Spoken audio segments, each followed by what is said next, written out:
welcome everyone. I'm Glenda Dawson, and I have Sarah Garcia, Moongirl, here with us. And of course, you're watching the Paranormal Dolls. Of course, you would be, right? Where else could you be on this day at this time? Nowhere else, just here. Well, maybe unless you're going to visit our guest. But before I introduce him, just wanted to let you know you can find us on Roku TV, on Amazon Fire TV, on Apple TV, so many other streaming platforms, on the Glenda's Magical Creations channel, on the Conscious Awakening Network. So, hi, Sarah. Hi, How are Glenda. you? Good. How are you? Oh, beautiful I feel day. like Beautiful I've day. had better days. No, No, no, no. It's a beautiful day, right? it's a Because when beautiful day. something happens and it still works out, it's a beautiful day. Yes. So, and now let's No introduce harm, our no foul. exactly. Let's introduce our great guest, Joe Pieri, who is the owner of Para Oddities. How are you? I'm doing well. Thank you for having me. I'm excited to be here today. Great. And we're excited to have you here. Really. Yes. So tell us about yourself. Well, I'm old. I've been in this field since 1986. It all started in high school, where we had to write a thesis to graduate in high school, and I had a science professor who was a little off tilter. We used to call him the redheaded Einstein. He was my mentor when I wrote my thesis to graduate, and he told me to think outside the box. I don't want anything straight and narrow. I want you to get a little on the wild side, like break off and do what you need to do. So I chose the paranormal, mediumship, ESP, and psychic abilities. He liked it. I liked it. And then he took me on my first paranormal investigation, which Nice. I was hooked at the age of 18. Big mistake. He got me when I was young. But I was fascinated. I wrote a lot of papers through college about this field.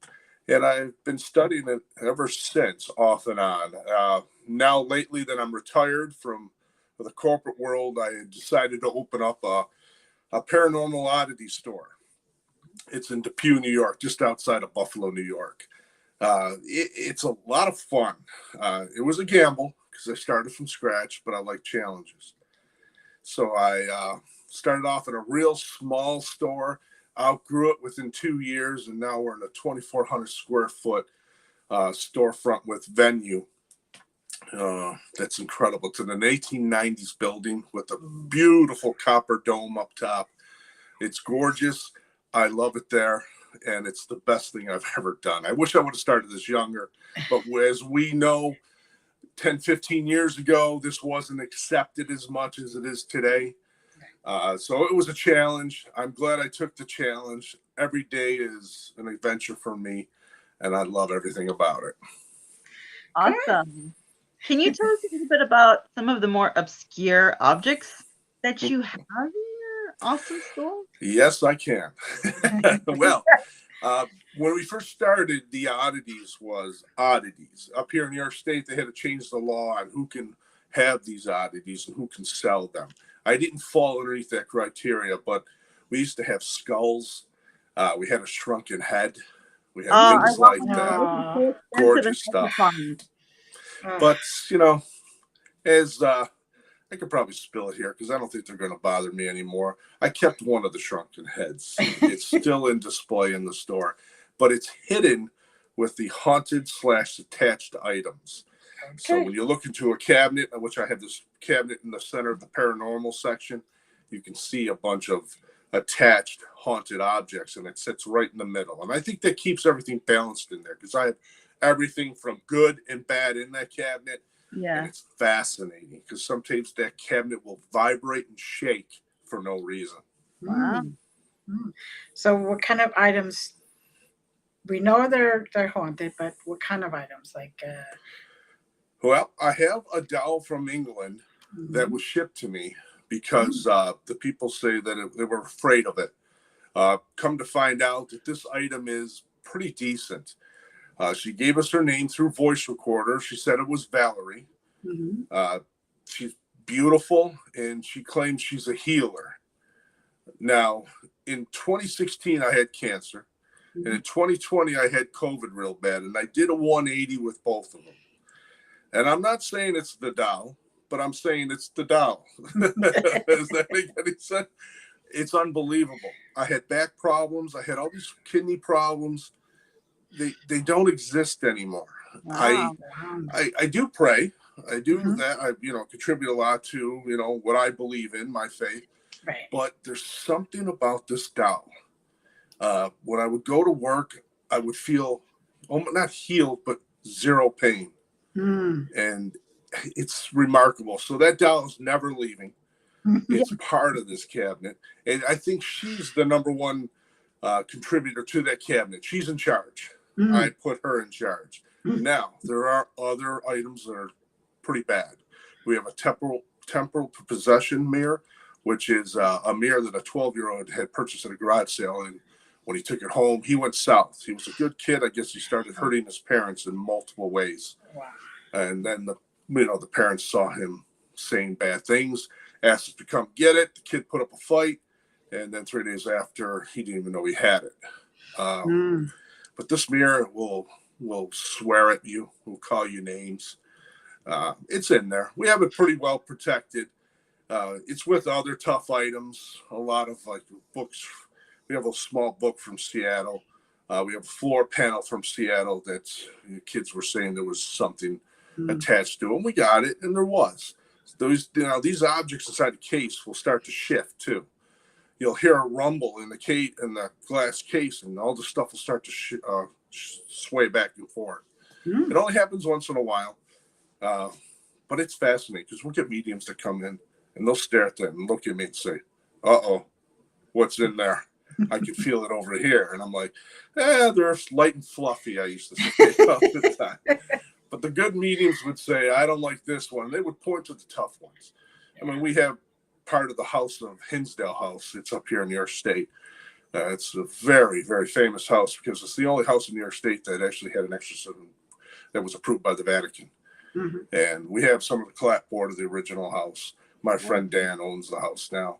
And you get to study it quite often. And to me, that's the real deal. That house will give you a lot. Some days it's real quiet, little farmhouse. But other days, you swear you were in a movie, which is fascinating. Wow. Yeah, that's well, I'm really impressed with the shrunken head because I've always wanted one, like so bad. And not only did I want one, I'm kind of greedy. I wanted a female one.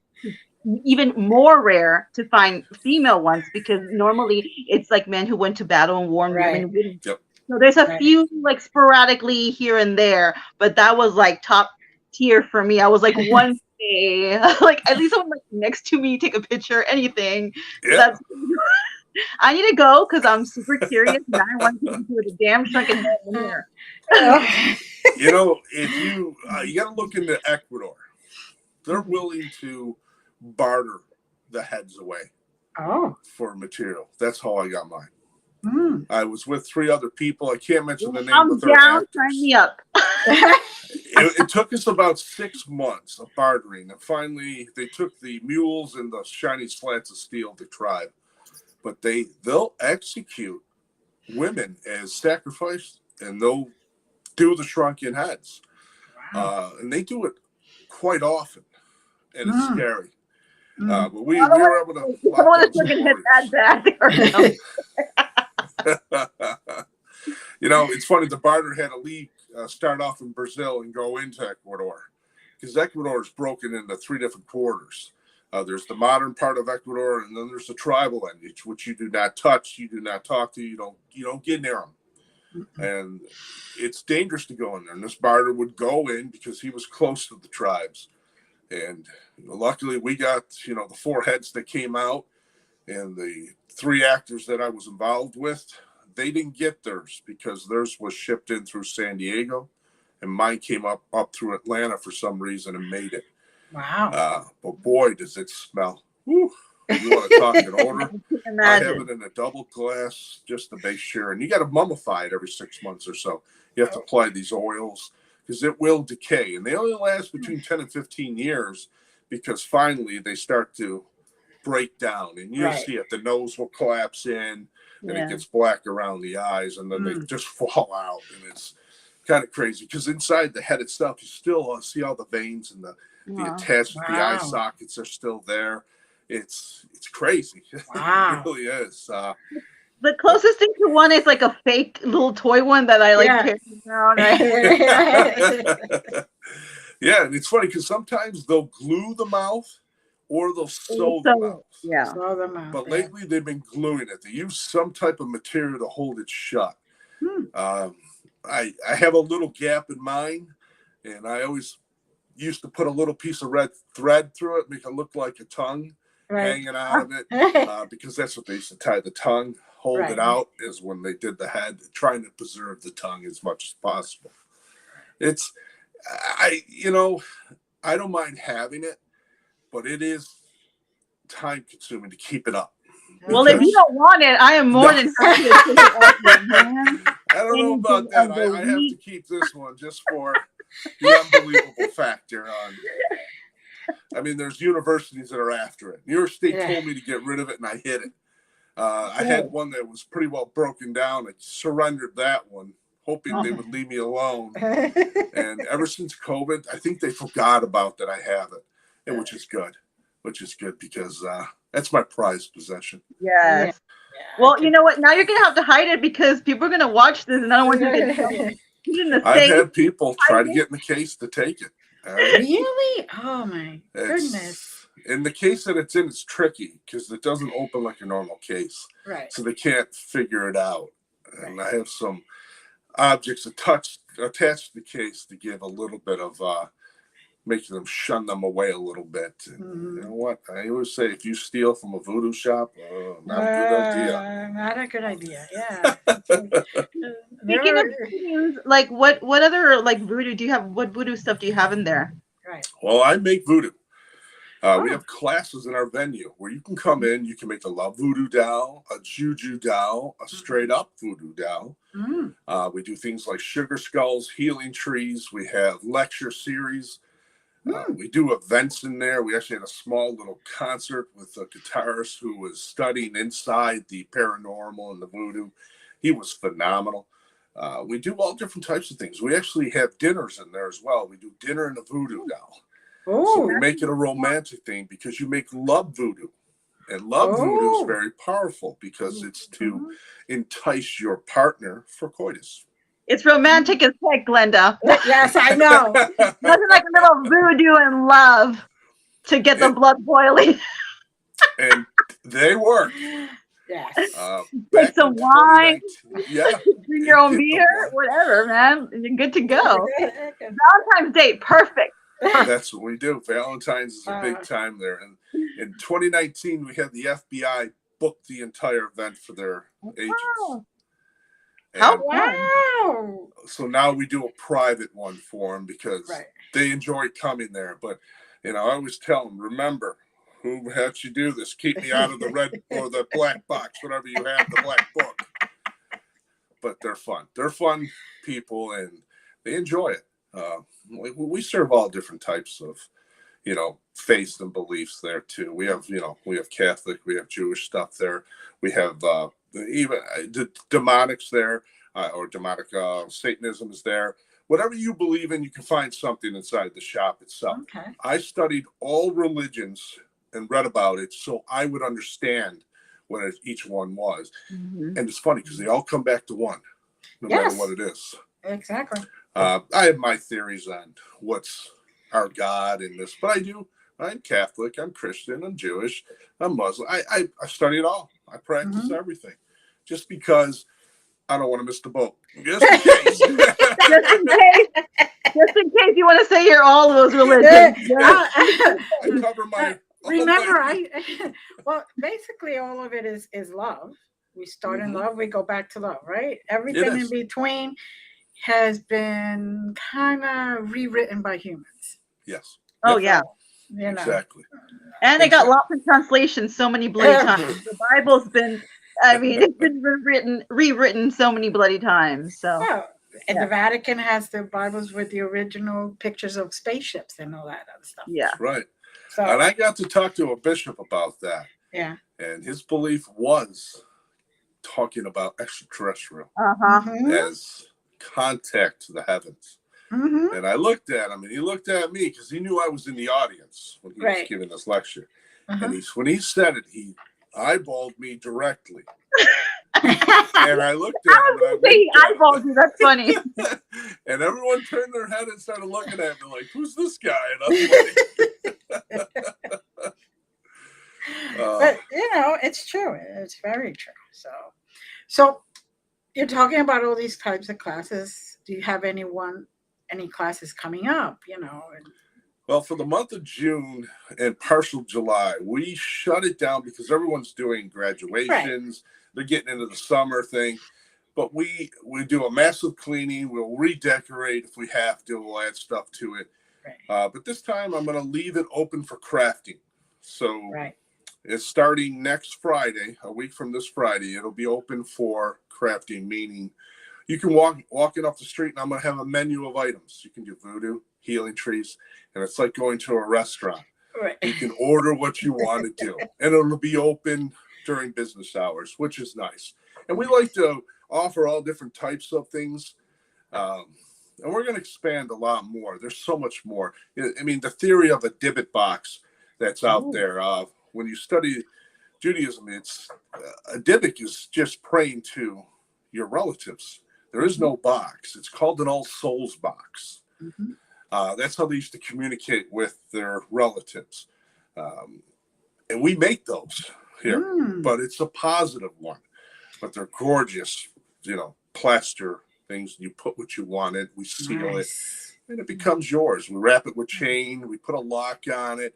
We give it the creepiness if you want to go creepy, if you want flowers on, whatever you want. It's your box, and we can love doing that. But I'm super interested because I've always wanted to go to an oddity shop and stuff, and where I'm from, it's kind of hard to go see one. But I am so down to go. I want to go one day to your shop. It seems like awesome. I'm going to drag Glenda with me, and we're going to go. I have a feeling one of these days I'm going to get a telegram. I'm moving to Pennsylvania.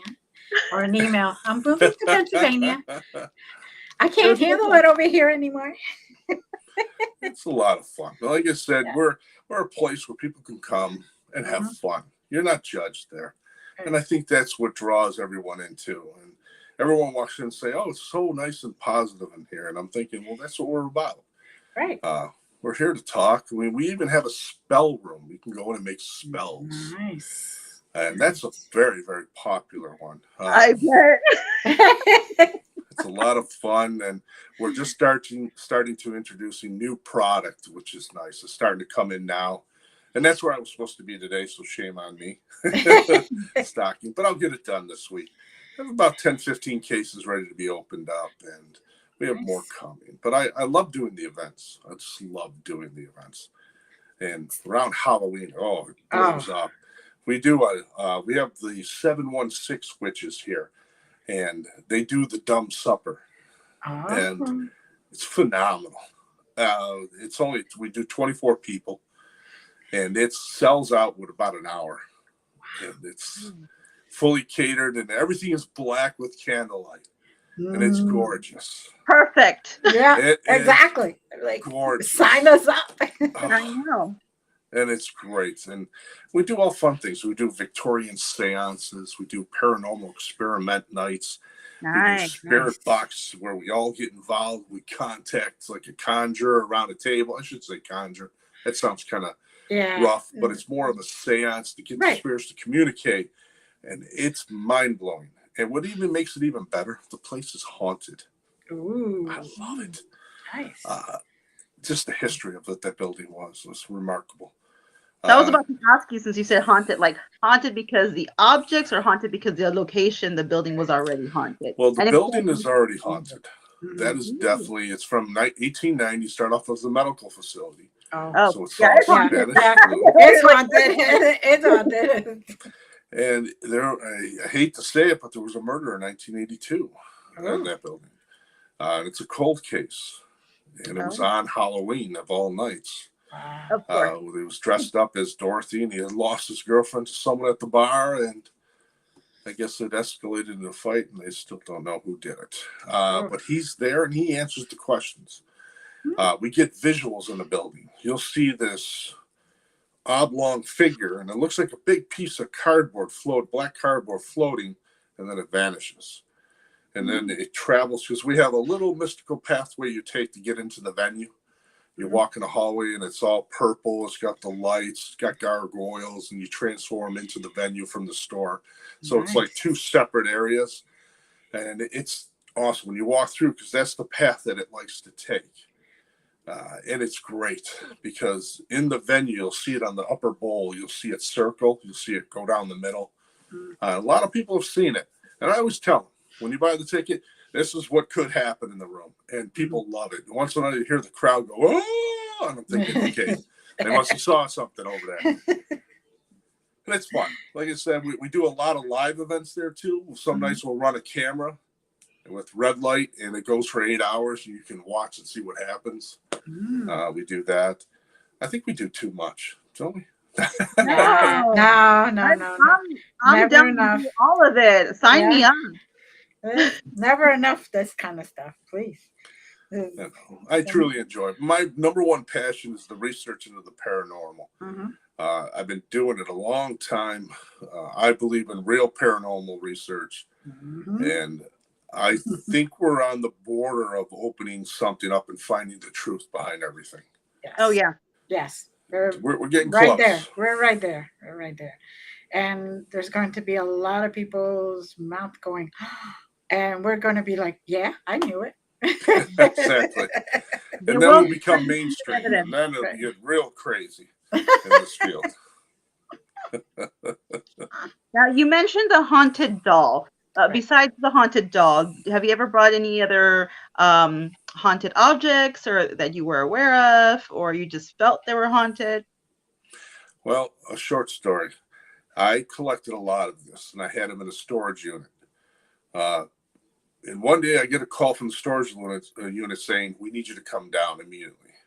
So I did, and the police department was there. And I'm looking, going, what's going on? And they said they heard screaming coming from my locker. It was a 10 by 8 locker, and they heard screaming. I just gave a chuckle, like, oh, it's nothing to worry about. We get that all the time. And the police looked at me, and they told me to open it. We opened it, and all the boxes had a haunted object written on it, what was in it. And the police looked at me and said, I'm not going in there. And I told them, they'll scream. This is what attached items do. And the owner looked at me, and she's like, listen, you have 3 months left in your lease. I will give you 3 months free if you promise to leave. So we did. We had a ton of them. I had to ship them all over the country to different collectors. But it was fun. It was a lot of fun. I'm down to only maybe 20 to 30 objects now. I do have some tough voodoo dolls in there from West Africa, which are phenomenal. Things like that. What else do I have in there? Now, I know those African voodoo dolls, what are they made of? Because it's cloth, stick, and clay. Okay. They're wrapped tight. It's clay, a clump of clay. They'll etch like a face in it. They're very rough looking, but they're incredible. Incredible. You can see the love and the time that they put into these actual dolls. You can see like animal hair shoved into it, stuff like that. I won't put those into the cabinet because I don't know them that well. They're in my private collection in the back. Because my wife asked me to, please don't put those in there because that might, and I get it, because voodoo's very, very funny. It can go either way. And when you're making the doll, if you're feeling agitated, it's what's going to go into the doll. So we always make a meditation before we build. That's why we do dinner and love voodoo. Food relaxes you. Wine relaxes you. You make a true doll of passion and love for your partner. Right. And they're just stimulate the coitus. And they work. I get people all the time. They paint them up, and they'll put all this crazy hair on them. And you actually put the body parts of your partner. And that's how you put bells on it. You ring the bell, and it's supposed to drive your partner crazy, no matter where they are. And they work. That's a popular one. I could see that. I could see that. So, you have the West African voodoo dolls, and what other haunted stuff do you have? Well, we have up top, let's see. Ooh, we got so much in there. Um, we have Ed Gaines, the murder house. Yeah. We have its soil in there. We went down. They actually gave us some soil, and Oh. that's in there. That's Uh, pretty awesome. we got this Uh-huh. bottle from the early 1700s, the Ebenezers who first came over and settled in West New York and fought the Indians. And that bottle is just bad news. I Yeah. don't know why. What so much negative energy is associated with that bottle. Trying to think what else. We have so much in there. It's kind of crazy, but I love it. Do you have them up for sale, or you're I'm, just like I'm through a sorry. website? Do you have them up for sale? No, I won't. I will not sell these objects. I won't do that to anybody, especially these tough ones. The ones I had in the storage locker were all donated. Mm. If someone said, I want to buy it, I told them to write a check to the Buffalo Food Bank. And we did it that way because it's taboo to actually sell an object. Mm-hmm. That's why when you see these haunted objects that are sold on eBay, first of all, that's a red flag right there. Purchasing a haunted object is not good, first of all, because it might act differently in your possession. Mm-hmm. I've seen that happen many times. I always tell people, be careful. If you want to make a haunted object, take it with you wherever you go. Let it gather energy. Mm-hmm. I used to have a doll that was taking on like 300 investigations, and it was gathering energy, and it had a little punch to it. Mm-hmm. But the people who did it, and they gave it to me because they were scared of it, wanted it back. And I said, certainly, I'd give it back to you, because I'm not the type of guy that says, no, it's mine, mine, mine, mine. Right. I'll hold it for you. I'll study it and see what's attached to it. And it had some bite to it, and they wanted to do more study to it. And it went back to the university, the original university. And it's funny how that story was, because they didn't know where it went. And I was watching a podcast, and they were talking about it. And I'm like, I think I have your doll. Wow. And they were like, what? And they all started going crazy. And they offered all the money, and I said, I don't want money for it. Mm-hmm. It's taboo to do it that way. That's why it's very, very dangerous to do things like that. I actually collect Ouija boards, meaning people bring them in when they're done with them, and I'll dispose of them. Yeah. They go right in the Niagara River. Oh, I dispose of them that way. Quick story on that. I had about 15 boards, and it was an early Sunday morning, and I'm flipping them into the river. And a policeman goes, wait, what's going on? I said, well, the only way to get rid of these, he goes, do what you got to do. I don't want to know anything. He walked away, and I threw them in. About 4 hours later, I was having lunch at a restaurant right across from the river. We're on the upper deck, and you hear a guy down below saying that he was fishing, and all these Ouija boards came by him. They pulled up anchor in their lines, and they got out of there, and they were, my wife looked at me. She goes, oh, it's got to be you. She goes, you're going to tell him? I said, that's a story he's going to tell in the bar for decades. So let him enjoy it. But, yeah. Hilarious. I can just see that. So this is a museum then.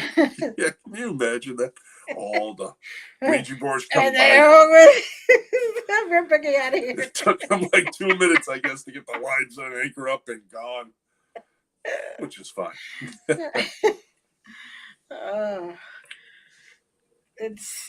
Those are the funny stories. Very funny. Yeah. For doing it for so long, you have these stories, and I keep a lot of journals, and I write them in there, because when I'm gone, I want my grandkids to understand why I chose to do this. And you throw these stories in, I'm sure they're going to have a laugh once in a while when they look at these stories. A lot of fun. I'm actually starting to make documentaries as well now. And we're doing, my first one is The Witches of 716 and the Hinsdale House. We're doing a story about a spirit called Wilhelm, who was associated with Hinsdale, but seems that everyone has forgotten about him. So that's going to be the doc. Where's Wilhelm?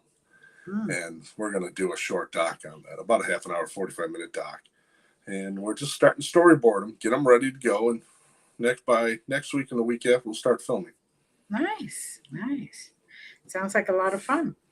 It is. Life's good. Life is good. And you're bringing out history that is not really in the books. You know, I always say, leave a mark, leave a legacy.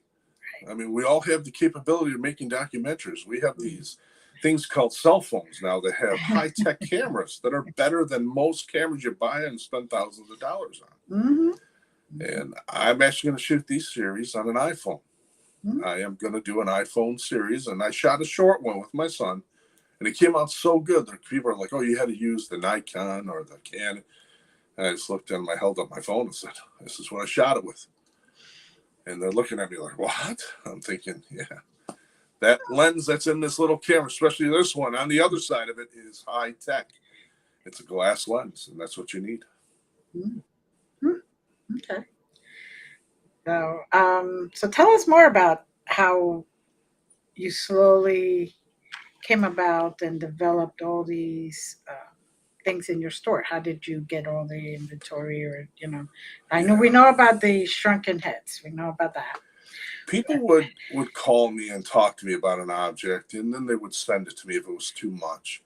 I was on a list, John Zathis and all these big guys around. I was on a list for people to dump them off on me. And it became too much because you'd come home and they'd be stacked on your porch. Oh. And I used to tell my wife, don't touch them. Just leave them there. I'll take them away. And I just said, I can't do it anymore. It was becoming pretty bad. And I know other collectors were saying the same thing. And now that I'm getting a little bit older, I don't want to leave anything like this behind. So I slowly started bringing it down. I got it down between 20 and 30 pieces left. Mm-hmm. But most of them I did research on, and people would contact me. I would interview them, talk to them. And I like the legit pieces. I really do. And these pieces I have, like I said, some nights that case will just vibrate like crazy, and you're just watching it. Nothing else is moving. Mm. And I know sometimes it likes to tip over the salt vials in there and tries to get away from it. But it's pretty contained as far as my ability. And so far, we've been lucky. And once in a while, you'll see a black shadow leave the case and zip away. But that's about it. I think it's the actual spirits that are in the building, curious of what in that case. Mm-hmm. Well, like I said, it's a mixture of everything. And it seems very peaceful at times. At night, it will set the alarm off, drives me crazy. But it's fun. And I get a call from the local police department saying, is it a human or is it a ghost? And I say, ghost. Oh, we'll meet you there. And then they ghost hunt for an hour and a half. And there's like 10 police cars around the building. I'm thinking, this doesn't look good. But, we have fun. And it's supposed to be fun. It's supposed to be educational. It's supposed to be, I don't know. I always tell people, being in this field is so exhilarating. It's so fascinating. Mm-hmm. It's like the never-ending story. It's like, I'm dating myself through those books where I used to, like the Hardy Boys, you're always on an adventure.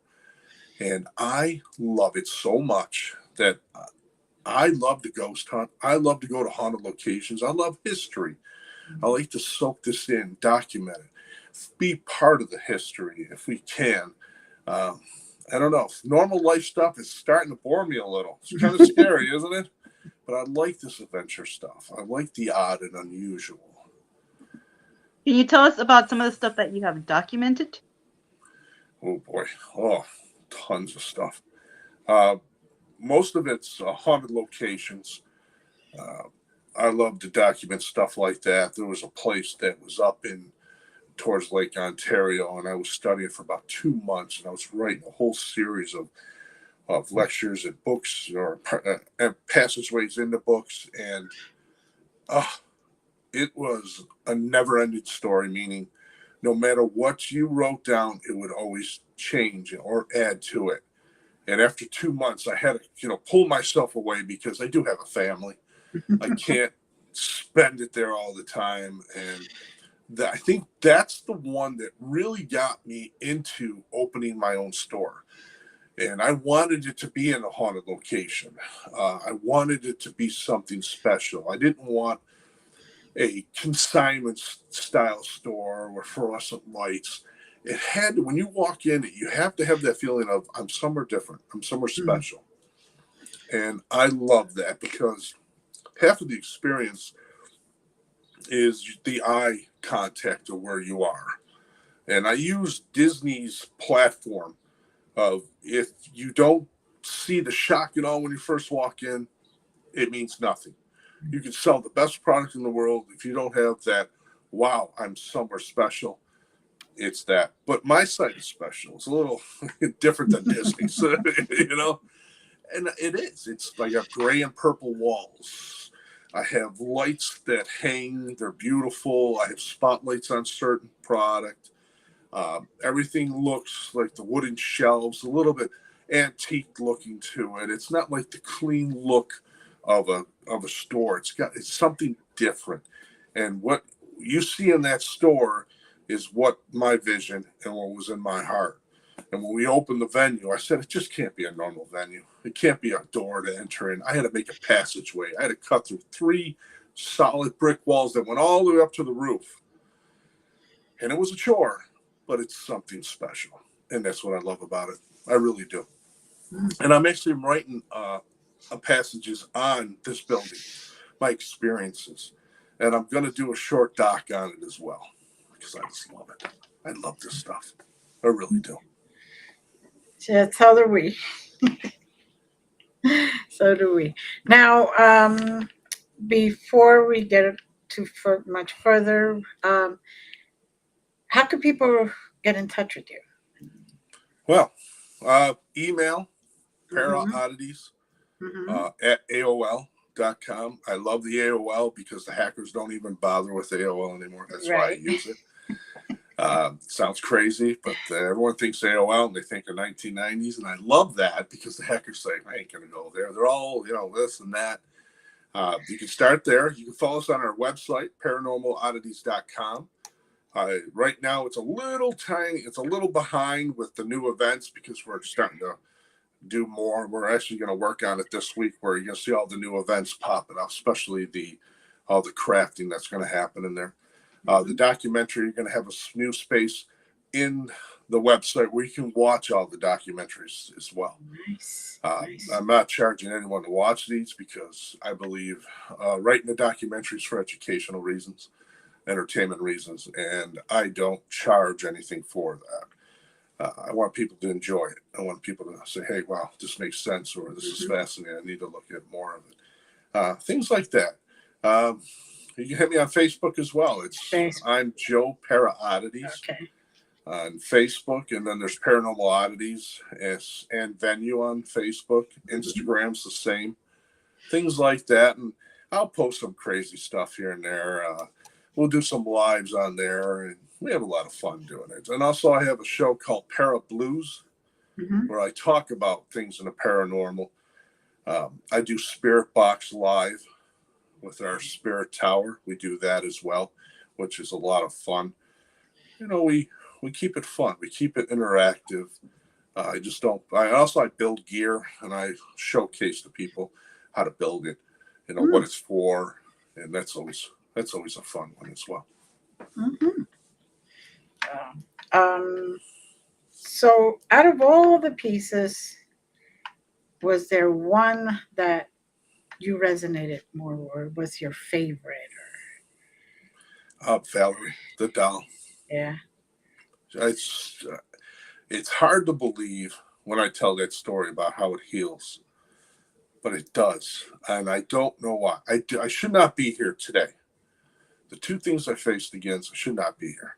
And this, for some reason, I know it's probably further than that, but there's something about this doll. And when she said she was a healer, and it's on voice recordings. My name's Valerie. It was very polite. And people will come in once in a while and they'll go up to Valerie and say, Valerie, I need help. And things seems to work. No, I'm not going to go online and post all this stuff and say, hey, get in line for this. It'll cure you. I just think that she helped me through some tough times. That's a doll that's probably going to be with me forever. Right. Well, if you did it that way, then she could first get annoyed, Yes. And stop helping. She's helping because she likes to heal and she likes to provide or facilitate the healing. And, Absolutely. no matter what other stuff came into play, she kind of led you to wherever you needed to go. So that's the key here. Um, so, what was one of your? I'm going to have to ask this. What was one of your least favorite pieces? Uh, Someone had brought back from New Orleans Uh-huh. a piece of mortar from the cemetery, a voodoo Oh, cemetery. oh.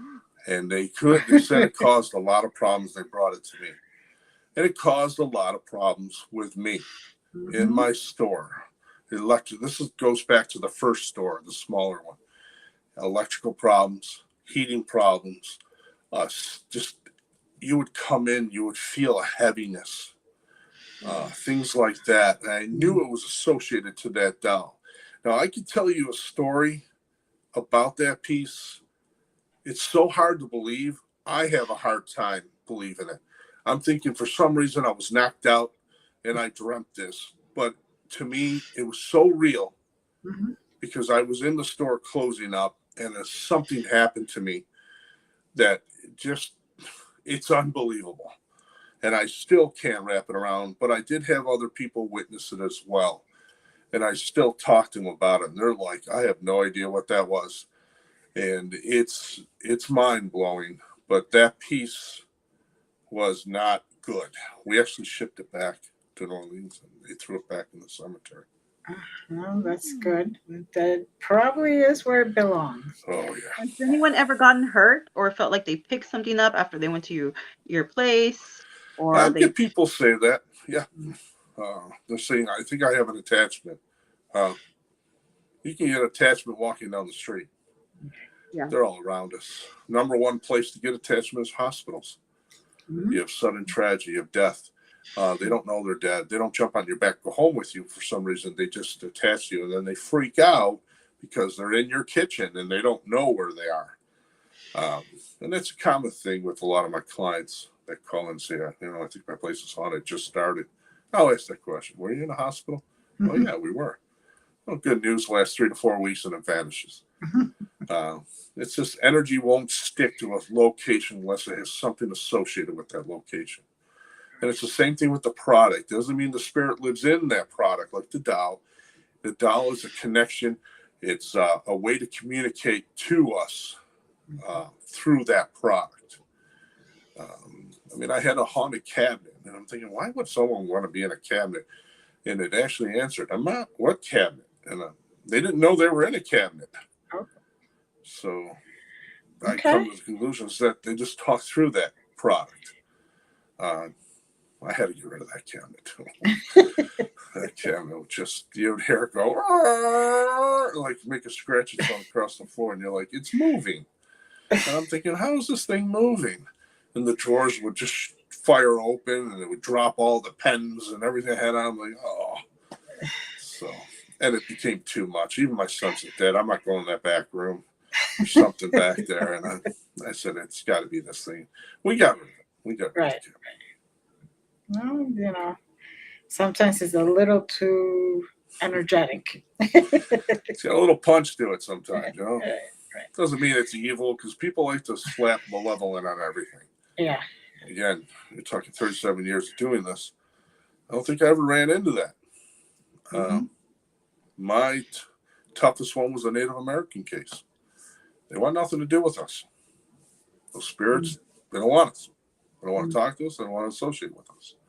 And I get it. I get it. I always say, stay in my lane. That's my lane is not there. It's here. And I respect them for that. I'm a little lucky in that respect. I do talk to them, but I think it's probably have to do with the fact that I have it in my DNA. I do You have have the some blood. yeah. Yes. So which I didn't know till about a year ago.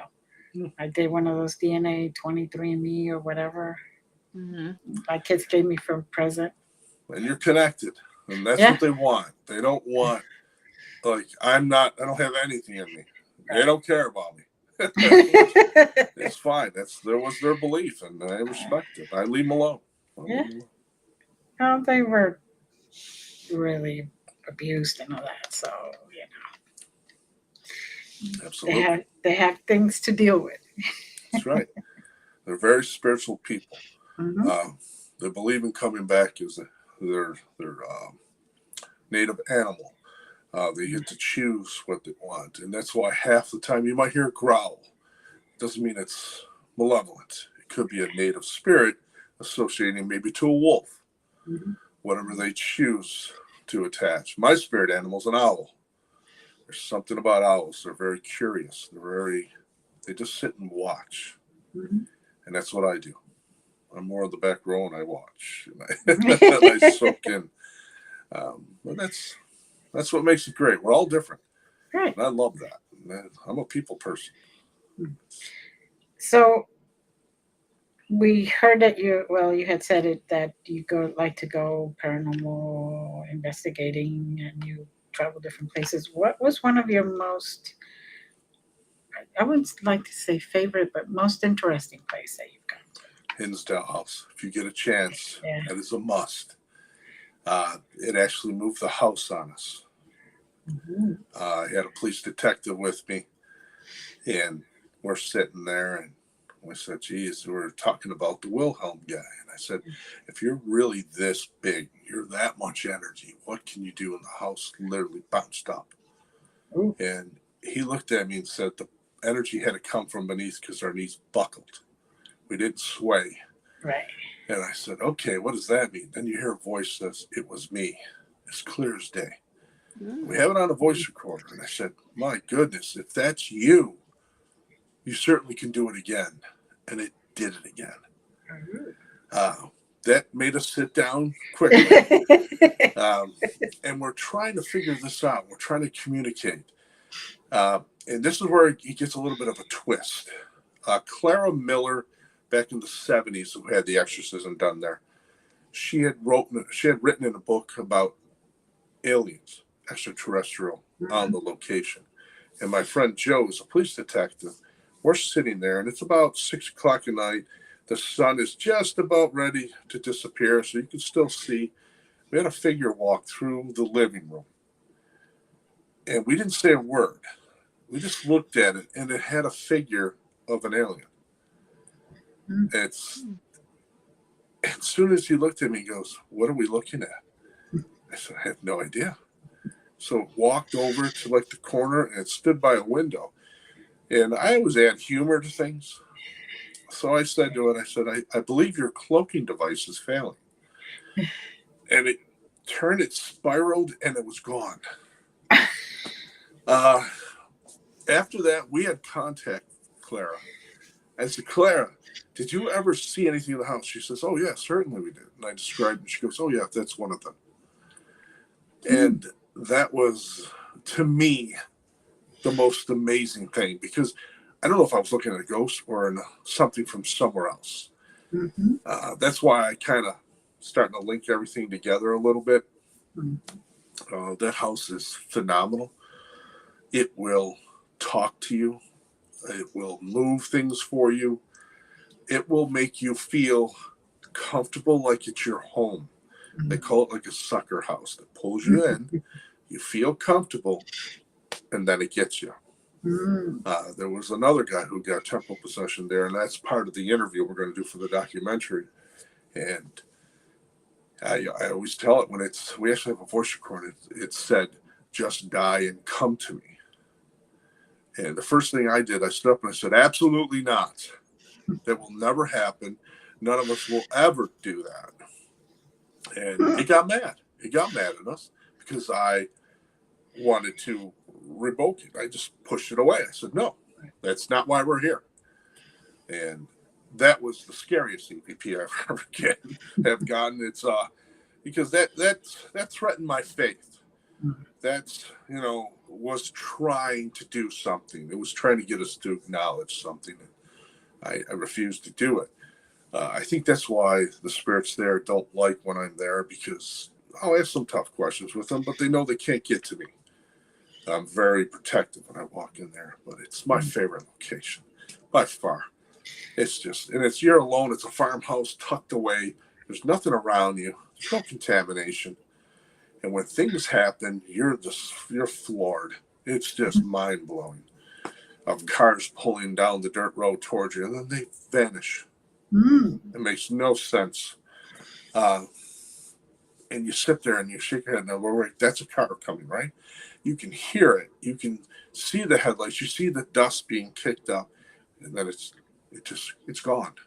And it's, I don't know if an alien's sitting up above taking it away as soon as it gets close to it. I don't know what's happening, but it's fascinating. So if you ever get a chance, highly recommend it. Highly recommend it. So it's going to be on your bucket list, Glenda. Yeah, and my bucket list for sure. So where exactly is this now? It's in Hinsdale, New York. It's in the western part of New York State, down by Bradford, PA, Olean, New York, in that area. So you're looking maybe from Lake Erie, about 40, 50 miles in.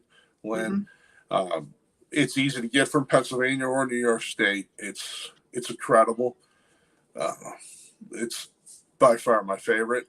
I've been to a lot of locations, but there's something about that location that is just pure.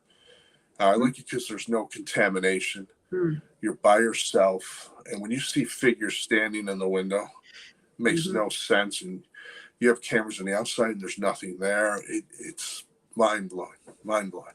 I still think it's the land, but it's very, very strong. Very strong. It makes you feel like you're at home. You're like, oh, I could live here. And it goes, it flips. I always say the record turns over to B side, and then it gets you. And I like that. I like that shock and awe where you can actually, record it, video, talk to it, and hopefully understand what it's trying to say. Good, good. So it's near Lilydale, or? Yes, not too far from Lilydale. That's correct. Okay, all right. Oh, that whole area down there is very connected. It's almost like people call them portals or vortex. There's something about that area that the world is attracted to. And because people come from all over the world to Lilydale. And it's the pureness of Lilydale, and then you have the outskirts of the can't get in. Can't get in. Right. So that's what makes it special. Right. It's a little of each. And you get to study it. And I'm blessed. I'm an hour away from it. So. Oh, very, very. Yeah, I'll take that any day. So now I know that you said you're going to have some craft classes, but what other classes do you have normally, like during the year? We do Witch 101, and we do Witch Lab, where you make stuff associated with witchcraft. Right. We do, I have paranormal classes, 101, 102. We do a lot of those. We have paranormal experiment night, where we get crazy and we'll start to try different things, different gear, and we get it going. We do stuff like that. We do meetups. People can rent the room. They have their own meetups there. We'll actually rent the room. People have birthday parties in there. They want to have fun. They come in and say, can we rent the room? Well, absolutely. We do lectures, tons of lectures. We've done hypnos, which is great. We had Sebastian Black from New York City come in. We had Dustin Pieri here. We had Brian Cano here. We do a lot of small events lecture-wise and things like that. We do gallery readings. We do table tipping. We do Ouija board, where you learn how to use a Ouija board. There's so much. We do meditation nights. It's just whatever you could imagine, we will do. And we've had a lot. It was a great, great year last year. And now we're starting the second year involved. And now, right now, we're in the heavy cleaning. Like, we don't need this in the storeroom. Get it out of here. We want to make sure we have enough room for whatever happens. And it's a lot of fun. But the crafting's a lot of fun. People have a ball doing it. We have paint night. We have a visual. We'll put up like maybe a Hinsdale house. And then you're going to visualize yourself there, and you're going to see things. You're going to add it into the painting. And each person, it's so ironic. They always focus on one thing, and about 90% of the people paint the same thing. Wow. And it's almost like you're there. You're taking yourself and you're going for What a is it ride. that they paint? There's always a figure standing to the left side of the house. And they always paint the shadow figures just standing there. And that's where that shadow figure starts. Is always to the left of the house. It's mind blowing.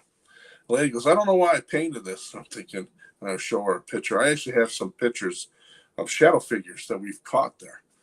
And actually one coming out of the front door, running down the front of the house. Wow. A lot of fun things. But that's number one. The second one is something in the sky. Again, I'm thinking like a UFO. Mm-hmm. Good. Fun. Good.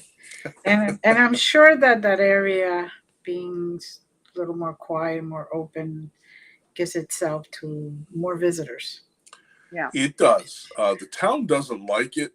Mm-hmm. They tried to bulldoze it twice. Hmm.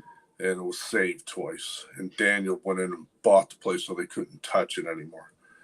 And it's, people know of it all through New York State. Oh, that's crazy. Don't stay there. Don't even go there. I mean, we have a person, a United States Marine, who lived in there 9 months.